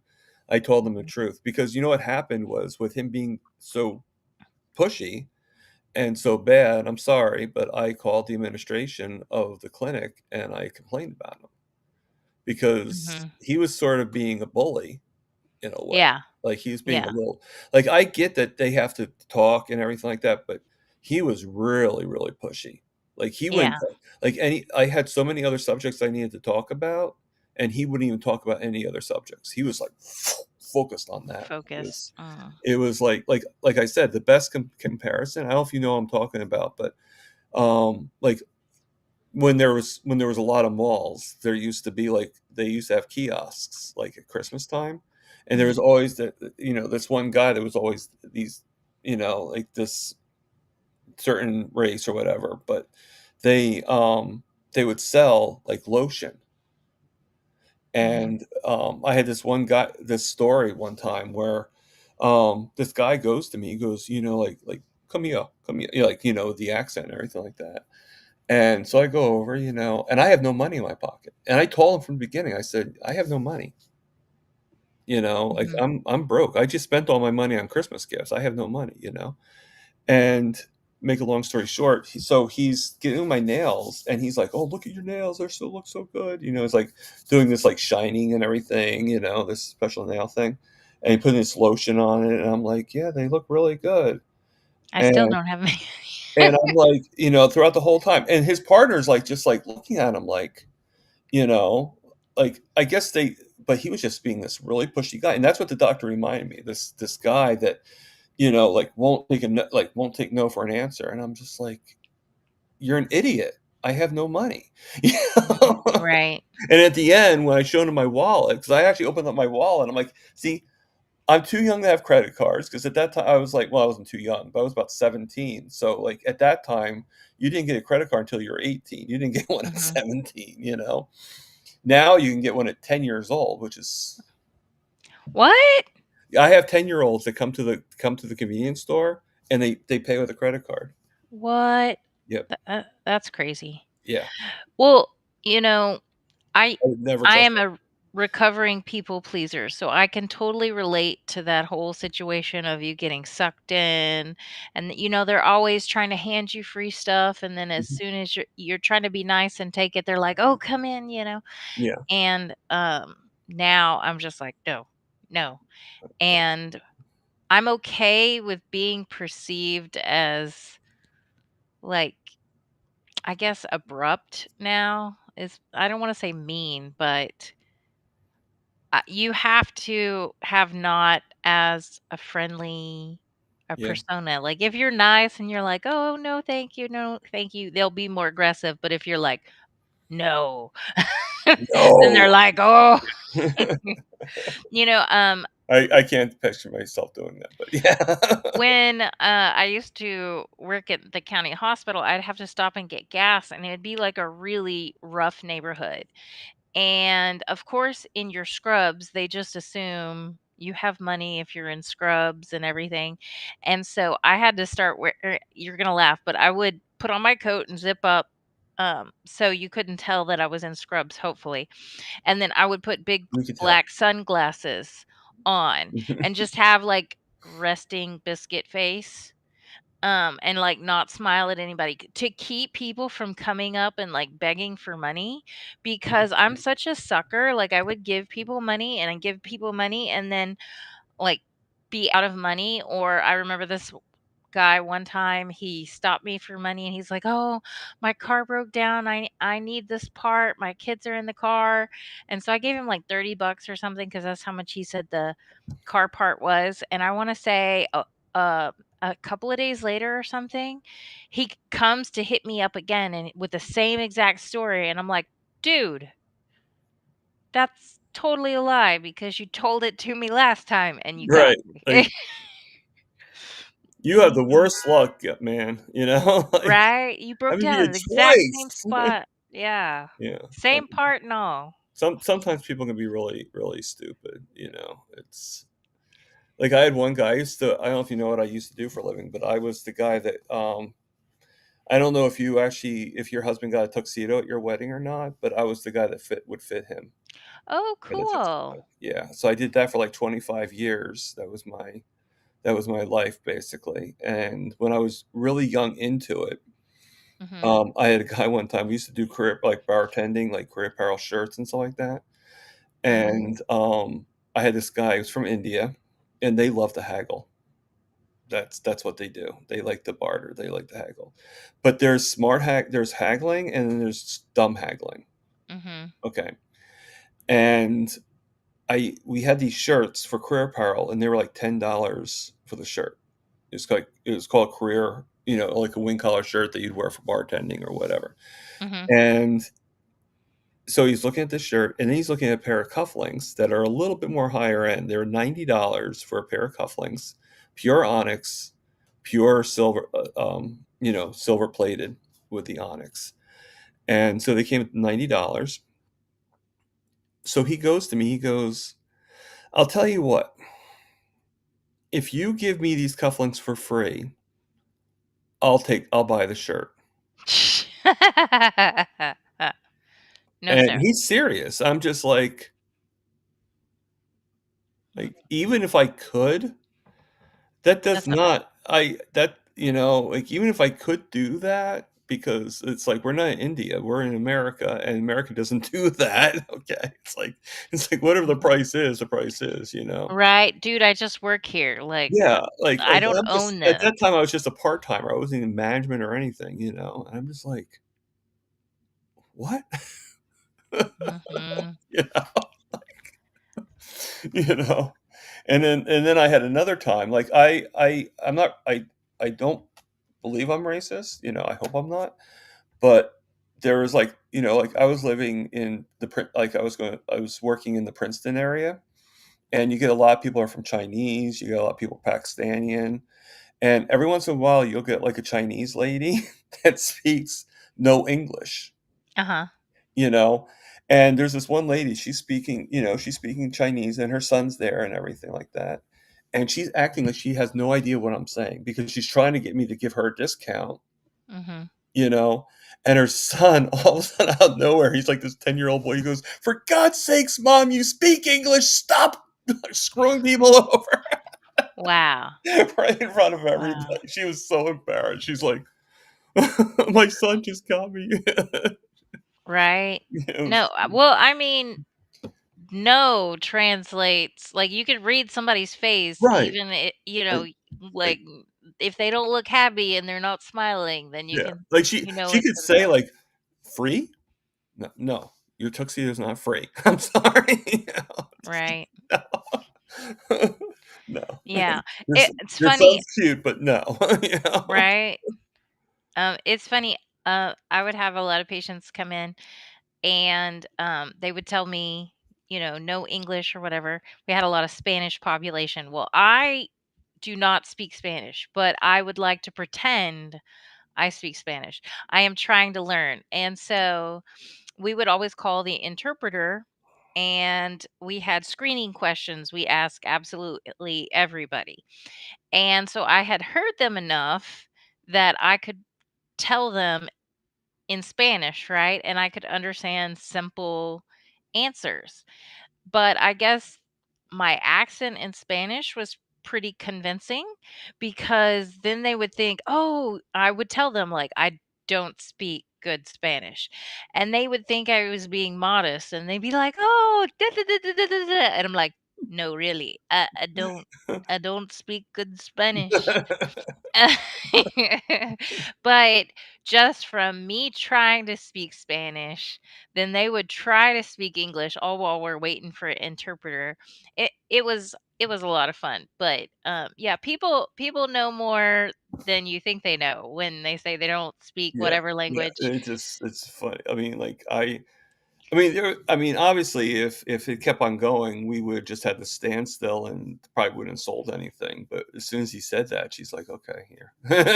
The jig is up. Here's some money, but it's just like I guess this is something that they do, like that she at least she does all the time, like uses her like her Hmm. ability, her language, and your misunderstanding of her Mhm. language against you. You know, Well, it's, I don't know. I've been in the opposite situation where like I broke down on the side of the road in with my family and everything. mhm. And all we had was like Spanish mechanics, which is fine, but the problem is like I don't speak Spanish that well. And so So trying to get your car you fixed. needed him to understand, yeah, and you couldn't. Yeah. Yeah, And so I had that, as well. yeah, and so I felt like I was embarrassed because 'cause I'm like, You "Oh, feel if you're stupid gonna because yeah, see how bad my Spanish is." But we worked it out, we figured it out.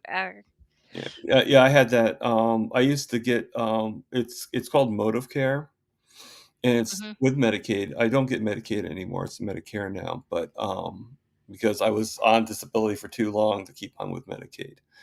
But, at that time, I used to get free rides to my medical appointments, which was pretty good.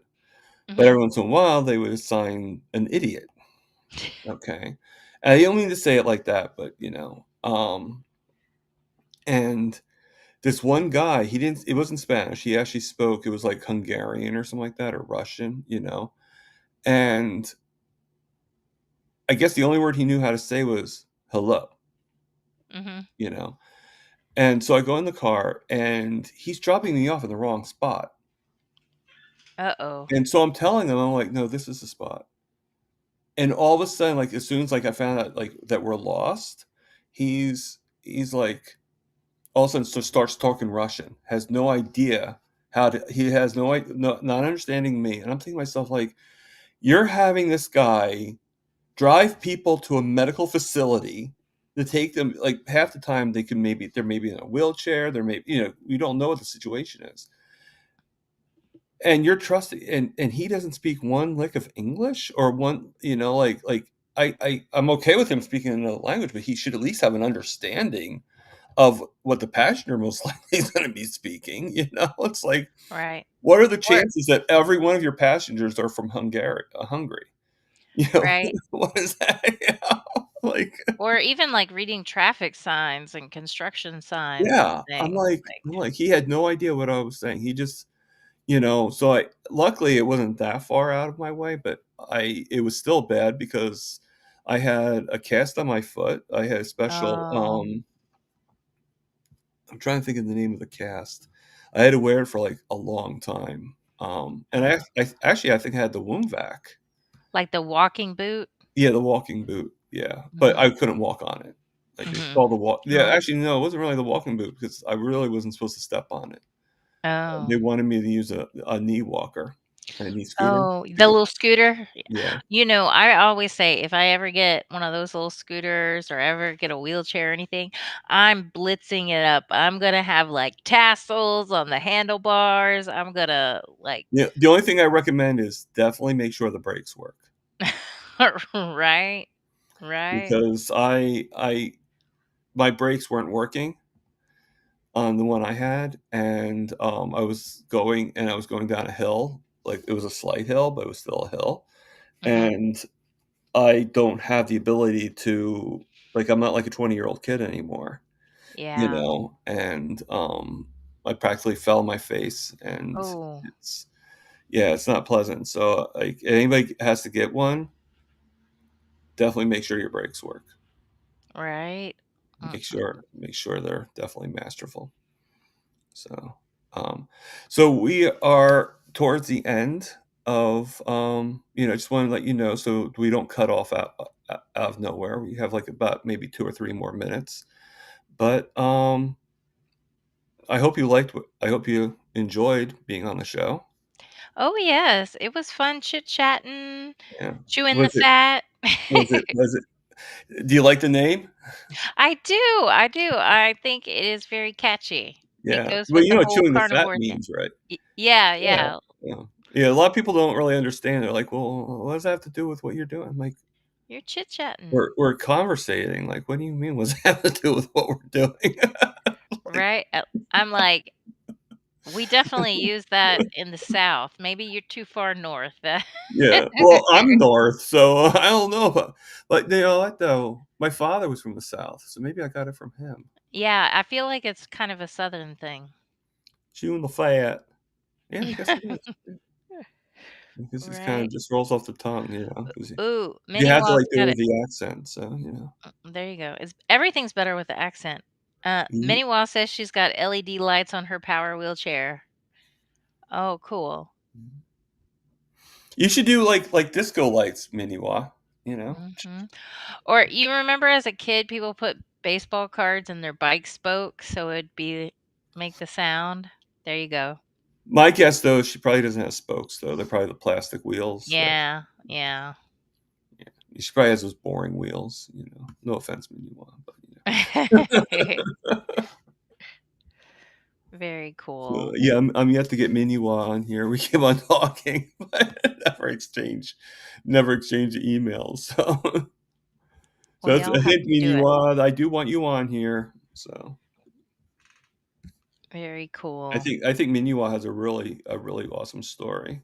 She does, she Yeah, does. I love yeah, watching her and Steak and Butter Gang. yeah. What's funny is there's a lot of people that are like kind of going off carnivore or they're kind of going backwards, Mhm, and they kind of feel. I'm not saying this with you, Minuwa. I'm just saying in general. I had a few people I asked, and their answer is like, "Well, I'm not doing carnivore that much anymore, so I really shouldn't go on your show." My show's not mhm, about carnivore per se. My show is about people that have improved their lives. And mhm, if you feel that you've improved your life in a different way and you want to come on just to say like this has helped me, then fine. Like I'm not going to judge it. And I just know what I do.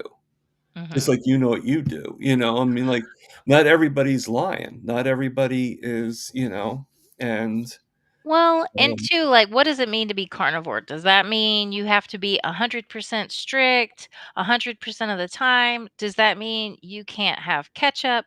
Like, what does it mean to be carnivore? well, I To haven't had ketchup in me, a long time. like, my carnivore may look a little different than yours, or it might look a little bit different than mini wall. Some people may be able to, do Thanksgiving and do like a keto thing, or, when they go on vacation, they may take like a little break and eat some carbs. To me, like you're still carnivore. It's a way of life. If you're eating more than 80% of your diet is meat, I would say, in my opinion, you're carnivore. But, Yeah. you know, don't worry about the labels. Worry about the healing, how your body feels. That's how I feel too, and so, I mean, I hope the people that have turned me down because of that reason, I hope that they do realize, and again, like, to me, it's about the story, and I agree with you wholeheartedly. You can't, I mean, what's Mark K say? He goes, like, as long as you eat 70% of animal base, you know, foods, you're pretty much carnivore. So, I mean, that gives a pretty big range at 30%. Now, I'm not 30%. I'm more like 99% carnivore and then like Hmm. 1% maybe other stuff. Maybe 5% at the most, depending on what time of the week it is, or time of the month. Hmm. What time of the month? That doesn't really sound like it. That's more my line. Yeah. But you know, it's just like no matter how you do it, no matter what your journey is, it's an important journey. Right. And Right. I feel like it's important to show the imperfections. That's one reason, I don't hide it when I mess up, or me saying like I had some non-carnivore foods at Thanksgiving that I regretted and this was my reaction to it. Now, if I didn't have any reaction to it, I would not have regretted it and I'd been like, "Hey, I would still stay carnivore, but, Yeah, I would just move on with my life. Um, it's okay not to be perfect. Sometimes we get people in the chat that's like, "I wanna know the exact macros. I wanna know the exact time of day," like, all the things, and it's like, we can't tell you that. Every person is different. We can give you general guidelines. You yeah. follow the general guidelines, and then you Well, adapt it to find your perfect carnivore. and this might make me sound like a bad person, but I think a lot of people, not everybody, but I think a lot of people go about doing carnivore in the wrong way, and I'll tell you what I mean by that. So many people that come on, they ask questions about like the macro, this, that, and it's too narrowed, you know. And I think if you're going to start carnivore, just go to eating meat. You know, Mhm. if you can't really, if you have to have some of the vegetables, fine, lower it down, keep on lowering it down until you don't need them anymore. But just eat the meat, just eat until you're satisfied, keep it simple, and then when you're in it more and things start happening, then you can look at some of the stuff.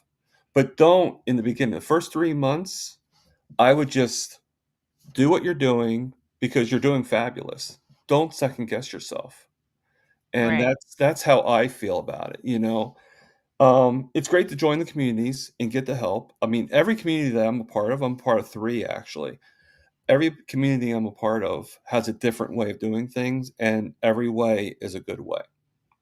They all have, SPG is amazing when it comes to like helping with the priming and stuff and just different advice. And Bella, I mean, like I've told Bella this. Bella was one of the first carnivores that I watched. I was watching keto way before that, like Thomas DeLauer, Keto Connect, all these people. But Bella was the first carnivore that I reached, and I used to watch her because my mom, when she was really really sick, would only go to sleep to Bella's music. Ah. So, but then Bella stopped playing the piano after a while. But luckily, it was after my mom passed away that she stopped. But I told Bella this, and she's like, "Oh, that's really sweet." Aw. But and she used to wake up to Dr. Barry because she liked Mhm. his voice, and she had a crush on him. So she would every time she'd hear him talk, she would wake Mhm. up and she would be like, "Ah, Dr. Barry, okay." That's Like, funny. she'd get all mad at she'd, like, not like Nisha and stuff like that because she'd be like, "What's she have that I don't have?" I'm like, "Well, she's in her 30s or she's in her 40s, and she's not sick." You She doesn't Right. have, like, metastatic breast cancer. She's you're old enough to be his mom there, mom, you know? Right, right. But, Too yeah, funny. so, gonna end the show. We have 3 minutes to the timer, so I don't like it to just cut out on me. I like to have an ending. So Yeah. just, if you can just stay on for just a couple minutes, and, I'll close it out with the both of us. Oh, cool Alright? beans. Well, Yep. I appreciate everybody joining us and hanging out with us. It's Oh, been a oh, lot of really quick. fun. Do you have any channels or anything like that? Like, Um, any way I'm of Allie contacting Mag on YouTube, and so you can just find my name, So that's ALLY. your channel name, Ali Mag on YouTube? Well, yeah, yeah. Well, And, not the on yeah, YouTube part, yeah, but I'm on I was YouTube. joking. See, I Yeah. was Right. Do you have anything on Instagram or anything like that? Or I don't I'm not remember mainly seeing on. it. No, I have a Instagram, but I'm not really on there. It's mainly YouTube. Okay. Well, it was great having you on here, and I hope you had a good time. I hope I you go back did. I hope you go back to people and tell how much fun you had, because I know some people are afraid. Mhm. You don't have to be afraid. Just because I look like Rudolph the Red-Nosed Reindeer does not mean you have to be afraid of me. So, um, so with that being said, live, love, heal, and for God's sakes, people, how many times do I have to say it? Eat the meat.